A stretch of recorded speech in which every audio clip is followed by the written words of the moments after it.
Hello student, स्वागत है आप सभी का आज के इस सेशन में। स्टार्ट करते हैं आज की खबरों को पढ़ना। सबसे पहले बच्चे आपके स्पोर्ट्स के न्यूज़ है, ठीक है। और स्पोर्ट्स में हम पढ़ रहे हैं महिला कबड्डी वर्ल्ड कप 2025।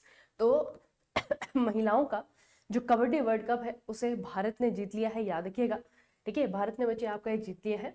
और यहाँ पे भारत के जो कैप्टन है उनका नाम है ऋतु नेगी। बहुत इंपॉर्टेंट आपके वो खिलाड़ी होते हैं जो कि अपने टीम के लीडर हैं, ठीक है। तो ऋतु नेगी को आपको याद रखना है कि इस टीम के कैप्टन रही। और ये जो है बच्चे आपका हुआ कहाँ पे, ये हुआ आपका ढाका बांग्लादेश में, ठीक है। और हमने जो है चीनी ताइपे टीम को हराया है फाइनल में। तो भारत के द्वारा इस बार का महिला कबड्डी वर्ल्ड कप भी जीत लिया गया है। इससे पहले हम लोगों ने पढ़ा था क्रिकेट का वर्ल्ड कप, है ना। ओडीआई जो क्रिकेट वर्ल्ड कप है वो भी बच्चे भारतीय महिला टीम ने जीता था। तो एक बहुत इंपॉर्टेंट न्यूज़ है और ऋतु नेगी जो है हमारी टीम की कप्तान है, ठीक है। अगला बच्चे अपॉइंटमेंट है, ये भी है तो क्रिकेटर ही, रोहित शर्मा को सभी लोग जानते होंगे।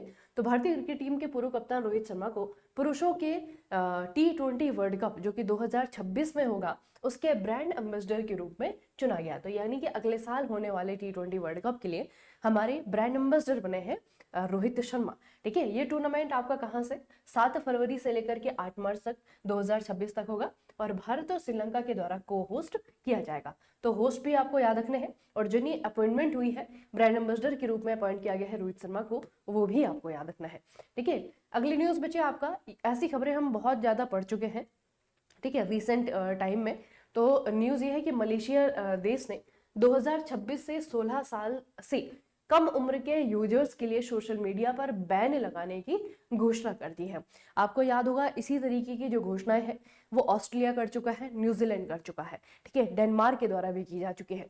तो मलेशिया के द्वारा जो है 2026 से 16 साल से जो कम उम्र के बच्चे हैं उनके लिए सोशल मीडिया का यूज पूरी तरीके से जो है आपका बैन करने की घोषणा कर दी है। उद्देश्य क्या है कि इस प्रतिबंध का मुख्य उद्देश्य है बच्चों को साइबर बुलिंग, धोखाधड़ी, स्कैम, यौन शोषण, मानसिक स्वास्थ्य पर पड़ने वाले नकारात्मक प्रभावों जैसे ऑनलाइन खतरों से बचाना है। इससे पहले सिमिलर जो है आपकी डिक्लेरेशन की गई थी ऑस्ट्रेलिया में, जिन्होंने कि 16 साल से कम उम्र के बच्चों के लिए सोशल मीडिया पर बैन लगाने के लिए एक कानून पारित किया था, ठीक है। तो ऑस्ट्रेलिया भी आपको याद रखनी है, दिसंबर 2025 से ये नियम यहाँ पे लागू हो जाएगा। अगली खबर देखें। अगला बच्चे एक नाम आपको याद रखना है और ये खिलाड़ी हैं आपके जावोखिर सिंदारोव, ठीक है। जावोखिर सिंदारोव एक खिलाड़ी का नाम है, ये उज्बेकिस्तान के ग्रैंड मास्टर है, ठीक है। और ये जो है 19 साल के हैं, उज्बेकिस्तान बच्चे, ठीक है, उज्बेकिस्तान के ग्रैंड मास्टर है। इन्होंने क्या किया, गोवा के अरपोरा में 2025 का फिडे वर्ल्ड कप हो रहा था और इस वर्ल्ड कप को इन्होंने जीत लिया है। अब ये न्यूज हमने ऑलरेडी पढ़ी हुई है, ठीक है। ये भी पूछा जा सकता है कि फिडे वर्ल्ड कप 2025 का कहां पर हुआ है, तो ये हुआ है आपका गोवा में, ठीक है। तो फिडे वर्ल्ड कप जो है 19 साल के उज्बेकिस्तान के जीएम ग्रैंड मास्टर जावोखिर सिंदारेव ने जीत लिया है। उन्होंने निर्णायक मुकाबले में चीनी ग्रैंड मास्टर वई ई को हराया, ठीक है। और उन्होंने जो है आपका ये जो गोवा में चल रहा था टूर्नामेंट इसे खत्म कर दिया, इसे जो है आपका इन्होंने जीत लिया, ठीक है। तो 19 साल के बच्चे आपके खिलाड़ी हैं, उज्बेकिस्तान के हैं, जावोखिर सिंदारेव इनका नाम है, आपको याद रखना है, बहुत इंपॉर्टेंट है। हम ज्यादातर जो है ऐसे जो इंटरनेशनल टूर्नामेंट है जहां पर कि कोई दूसरे देश का खिलाड़ी जीत रहा है उसे नहीं पढ़ते हैं, ठीक है, वो हमें पढ़ना भी नहीं होता है। लेकिन जब ये टूर्नामेंट भारत में हो रहा है, ठीक है, या फिर कई बार हम देखते हैं कि हम जैसे इंडिया ओपन है, ठीक है, तो जब कोई टूर्नामेंट भारत के नाम से या फिर भारत उसे होस्ट कर रहा है तब उसके विनर का नाम पूछा जाता है एग्जाम में। तो इसके भी विनर का नाम एग्जाम में पूछा जाएगा, आपको याद रखना है जावोखिर, ठीक है। जावोखिर कहाँ के हैं, ये उज्बेकिस्तान के हैं। तो 2025 का जो फिडे वर्ल्ड कप है उसे भारत के द्वारा होस्ट किया गया और भारत के कहाँ पर हुआ है, कौन से राज्य ने इसे होस्ट किया है, तो गोवा के द्वारा इसे होस्ट किया गया है, इतना हमें याद रखना है बच्चे, ठीक है। अगली न्यूज जो है आपकी ये इंटरनेशनल न्यूज है और न्यूज देखिए बच्चे, न्यूज देखिए, बड़ी ही इंटरेस्टिंग न्यूज है। ये देखिए, आप लोगों ने G7 का नाम तो सुना है ना, G7। तो G7 जो है कभी G8 हुआ करता था, उसमें से रसिया को जो है आपका निकाल दिया गया था। तो वो पहले G8 था, रसिया के निकलने के बाद वो G7 हो गया। तो अभी रिसेंटली ये न्यूज आई है कि यूरोपियन यूनियन, ठीक है, हाल ही में यूरोप ने यूक्रेन में संघर्ष सुलझने के बाद रसिया को फिर से G8 समूह में शामिल होने के लिए सहमति दे दी है। तो अभी G7 आपका दोबारा से बिगड़ जाएगा, अभी वो दोबारा से G8 हो जाएगा, ठीक है। तो सहमति दे दी है, अप्रूवल दे दी है। यूनाइटेड किंगडम, जर्मनी, फ्रांस के द्वारा तैयार किए गए यूक्रेन के लिए अमेरिका की शांति योजना के मुकाबले यूरोप के प्रस्ताव के अनुसार रसिया को धीरे धीरे वैश्विक आर्थिक संघ G8 ग्लोबल इकोनॉमिक यूनियन में फिर से शामिल किया जाए। ठीक है, G7 समूह में अगर हम देखेंगे तो इसमें जो है आपके डेवलप्ड नेशन है बच्चे। ठीक है, इसमें दुनिया के टॉप 7 डेवलप्ड नेशन है। उसमें अगर आप देखेंगे आपका यूके हो गया, जर्मनी है, इटली है, कनाडा है, आपका यूएसए है, ठीक है, जापान है और आपका फ्रांस है। ठीक है, तो पहले इसमें जो है आपका ये रसिया भी हुआ करता था, रसिया को बाहर निकाल दिया गया था, उसके बाद ये G7 हो गया। तो अभी दोबारा से यूरोपियन यूनियन ने जो है आपका ये कहा है कि रसिया को भी इसमें जो है आपका इंक्लूड दोबारा से किया जाना चाहिए। ठीक है, तो यह सहमति नवंबर 2025 में जिनेवा स्विट्जरलैंड में हुई वार्ताओं के दौरान यूक्रेन युद्ध को समाप्त करने के लिए यूरोपीय देशों के द्वारा तैयार किए गए एक व्यापक शांति प्रस्ताव के तहत दी गई।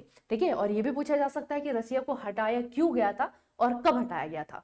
तो 2014 में रसिया को क्रीमिया के अधिग्रहण के बाद इस समूह से अनिश्चित काल के लिए निलंबित कर दिया गया था। तब से इस समूह को G7 कहा जाने लगा था। तो अभी बच्चे आपका G7 दोबारा से G8 होने वाला है।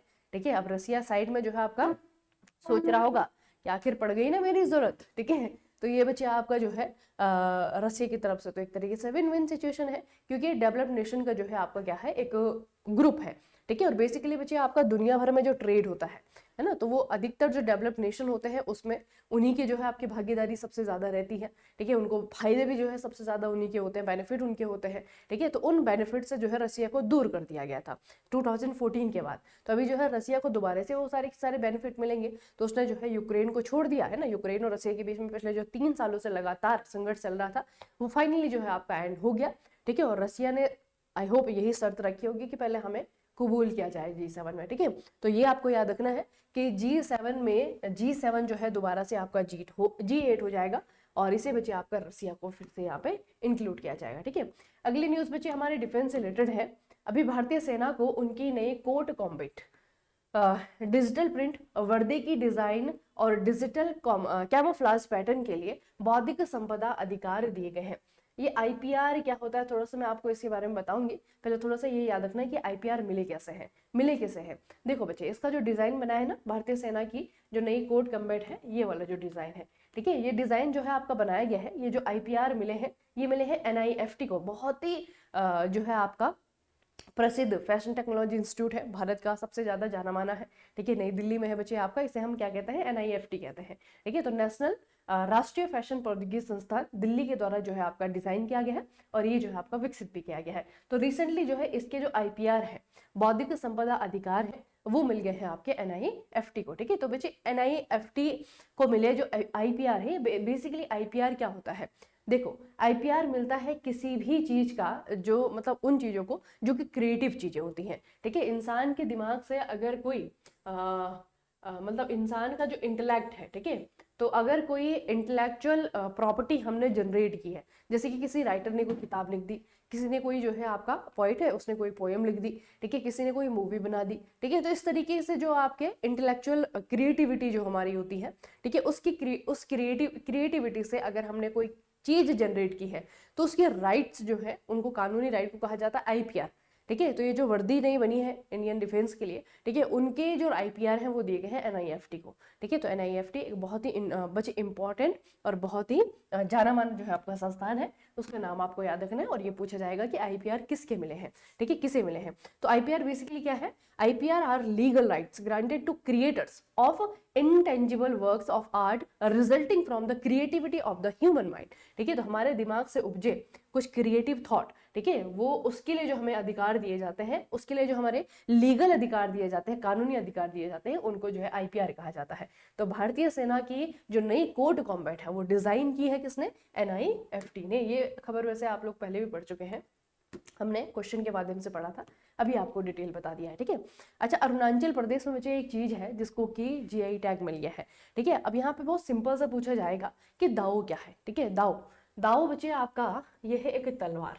ठीक है, एक तलवार है, ये आदिवासी लोहार समुदाय के द्वारा हाथ से बनाई गई पारंपरिक तलवार होती है। ठीक है, तो ये आपको याद रखना है कि इसको जो है आपका जीआई टैग मिला है और ये अरुणाचल प्रदेश में इस्तेमाल की जाती है। ठीक है, तो अरुणाचल प्रदेश में जो जो लोहार कम्युनिटी है, लोहार समुदाय के लोग हैं, उनके द्वारा हाथ से जो है आपकी ये तलवार बनाई जाती है, ब्लेड बनाई जाती है और इसको जो है आपका दाव कहा जाता है। तो इसे भारतीय सरकार ने जीआई टैग दिया है। वैसे जीआई टैग की अगर लिस्ट देखेंगे तो बहुत लंबी है बच्चे। ठीक है, कई बार जो है आप इस तरीके का मटेरियल देखते होंगे ना, जिसमें खूब सारे जीआई टैग जो है आपका लाइन से जो है आपको दे दिए, है ना। तो हमें सारे के सारे जीआई टैग नहीं पढ़ने होते हैं, है ना। कुछ चीज़ें बहुत ही ज़्यादा फेमस होती हैं, वो हमको नहीं पढ़ना होता है। कभी कभी कुछ ऐसी अलग सी जो है आपकी चीज़ें आती हैं, ठीक है, जो कि कुछ फेमस हो गई है किसी चीज़ में, जो है उनको थोड़ा सा ज़्यादा उनकी चर्चा हो गई, ठीक है, तो वो वाली जो है हमें पढ़नी होती है। नहीं तो जीआई टैग की तो लिस्ट बच्चे बहुत लंबी है। ठीक है, तो उतना जो है आपको नहीं पढ़ना होता है। और जब आप टेक्निकल एग्जाम का जीके पढ़ रहे हैं तो बस आपको यही आना चाहिए। ठीक है, यही जो आर्ट है, यही जो कला है, वो आपको आनी चाहिए कि हमें क्या छोड़ना है। ठीक है, क्योंकि मटेरियल इतना ज़्यादा है ना बच्चे, किसी चीज़ की कमी नहीं है। भरमार लगी हुई है सेशंस की, है ना, भरमार लगी हुई है। आपका खूब सारा कंटेंट जो है आपका फ्री में जो है आपको मिल जाएगा, गूगल सर्च पे मिल जाएगा, आपको यूट्यूब पे मिल जाएगा। ठीक है, तो उनमें से क्या पढ़ना है और क्या छोड़ना है वो आपको डिसाइड करना आना चाहिए। ठीक है, और उसी का रिजल्ट या फिर उसी का सॉल्यूशन जो है हम आपको लेकर के आते हैं बच्चे। ठीक है, तो ये जो आप न्यूज़ पढ़ते हैं, 5 से 6 न्यूज़ पढ़ते हैं, ठीक है, तो डेली बेसिस पे देने के लिए मैं आपको 10-15 न्यूज़ दे सकती हूँ, है ना। लेकिन क्या है कि सारी की सारी जो है, एक तो आपके लिए इंपॉर्टेंट भी नहीं है, दूसरा जो है आप उसे पढ़ भी नहीं कर पाएंगे, रिटेन भी नहीं कर पाएंगे। तो जो मोस्ट इंपॉर्टेंट न्यूज़ होती हैं, जो कि आपके टेक्निकल एग्जाम में लगातार इतने सालों से जो है हम पढ़ा रहे हैं या फिर एनालिसिस कर रहे हैं, तो उसी तरीके की खबरें बच्चे मैं आपको देती हूँ। ठीक है, और कोशिश कभी मेरी ये नहीं रहती कि अगर कहीं पे जीके का 15 नंबर आ रहे हैं या फिर कहीं पे जो है आपके 20 नंबर का जीके पूछ रहा है ना, करंट अफेयर कहीं पे 7 नंबर का, कहीं पे जो है आपका 10 नंबर का पूछ रहा है, तो उसमें सारे के सारे क्वेश्चन आप करके आए, है ना। कोशिश ये रहती है कि उन 10 में से कम 7 करके आए आप। ठीक है, तो उसके लिए जो है बच्चे ये छटनी करके जो न्यूज़ लाई जाती है ना, उसके पीछे मकसद यही है, क्योंकि आपके पास में लिमिटेड टाइम है, तो आपको अच्छे से जो है टाइम मैनेज करते हुए अपनी प्रिपरेशन को करनी है और बैलेंस बिगाड़ना नहीं है। ठीक है, बैलेंस बिगड़ता कैसे है कि वेटेज जो है आपका बहुत कम है और आपने टाइम बहुत ज़्यादा दे दिया, या फिर आप क्या करते हैं कि वेटेज बहुत कम है, एग्जाम से पहले ही पढ़ेंगे, तभी भी आपका वहाँ पर डिसबैलेंस हो जाता है, जिसके कारण आपको उस सब्जेक्ट में मार्क्स नहीं मिलते हैं। तो ऐसा तो बच्चे कभी नहीं होता है कि किसी स्टूडेंट ने कोई एक सब्जेक्ट पूरा का पूरा छोड़ दिया और उसका सिलेक्शन हो जाए, है ना, क्योंकि जो सब्जेक्ट उसने पूरा पढ़ा है उसमें भी तो 100% नहीं आने वाले ना। ठीक है, तो उसमें भी कुछ परसेंट नंबर लेके आएगा, इसीलिए हर सब्जेक्ट जरूरी है, चाहे वो 10 नंबर का है, चाहे वो 15 नंबर का है, चाहे वो 20 नंबर का है। ठीक है, हर सब्जेक्ट को पढ़ना ही पढ़ना है, बस टाइम जो आपको देना है वो देना है नीड के अकॉर्डिंग। ठीक है, वेटेज के अकॉर्डिंग टाइम देना है। ठीक है, चलो फिर आज का सेशन हम यहीं पे समाप्त करते हैं, मिलेंगे फिर नेक्स्ट सेशन में। और 29 तारीख को जो है मैराथन होने वाली है एसएससी जेईई के लिए। ठीक है, तो जुड़ना ना भूलें। सुबह जो है आपकी नॉन टेक्निकल की मैराथन स्टार्ट होगी, उसके बाद शाम तक आपकी टेक्निकल की चलती रहेगी। ठीक है, चलिए फिर मिलते हैं फिर कल के सेशन में, तब तक के लिए बढ़ते रहिए अपना खूब सारा ख्याल रखिएगा। आप सभी का बहुत बहुत धन्यवाद।